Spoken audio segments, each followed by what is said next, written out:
এদিকে সারা দেশে প্রার্থীদের মাঝে প্রতীক বরাদ্দ দেওয়া হয়েছে। কাল থেকে প্রার্থীরা আনুষ্ঠানিক প্রচারণা চালাতে পারবেন।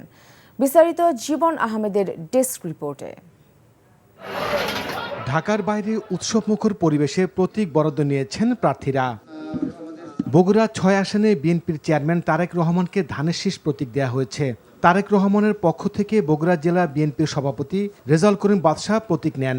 ৭টি সংসদীয় আসনে ৩৪ জন বৈধ প্রার্থীকে প্রতীক বরাদ্দ দেওয়া হয়েছে। বগুড়া ২ আসনে নাগরিক ঐক্যের মাহমুদুর রহমান মান্না কেটলি প্রতীক পেয়েছেন।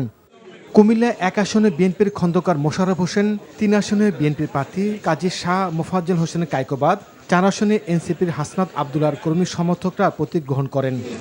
ব্রাহ্মণবাড়িয়া ২ আসনে স্বতন্ত্র প্রার্থী রুমিন ফারহানা সহ জেলার ৬টি আসনের ৩৮ জন প্রার্থীকে প্রতীক বরাদ্দ দেওয়া হয়েছে। এই নির্বাচনটা যাতে কেউ কোনোভাবে কালিমা লিপ্ত করতে না পারে, প্রশাসনকেও সজাগ থাকতে হবে। রাজশাহীর ৬টি আসনে ২৯ জন বৈধ প্রার্থীর মাঝে প্রতীক বরাদ্দ দেওয়া হয়েছে।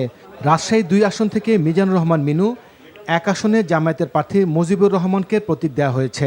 রাজশাহী নির্বাচন পরিবেশ খুবই ভালো, খুবই সৌহার্দ্যপূর্ণ সম্পর্ক এবং একে অপরকে স্বতঃস্ফূর্ত। লেভেল প্লেইং ফিল্ডটা আমরা দেখতে পাচ্ছি না, ক্রমশ এটা ক্ষতিকর।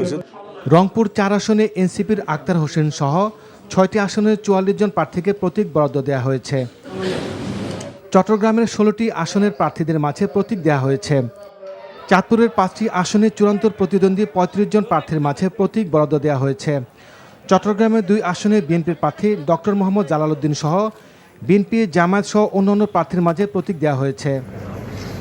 ফেনীর ৩টি আসনে ২৬ প্রার্থীর মাঝে প্রতীক বরাদ্দ দেওয়া হয়েছে।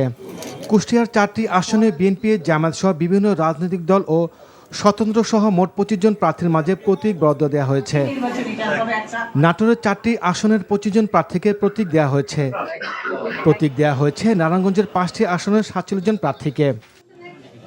এছাড়া কিশোরগঞ্জ, রাঙ্গামাটি, পাবনা, চাঁপাইনবাবগঞ্জ, পিরোজপুর, নরসিংদী, ঝিনাইদহ, কুড়িগ্রাম, লালমনিরহাট, মেহেরপুর সহ সারা দেশের প্রার্থীদের মাঝে প্রতীক বরাদ্দ দেওয়া হয়েছে। জীবন আহমেদ, এনটিভি নিউজ ডেস্ক।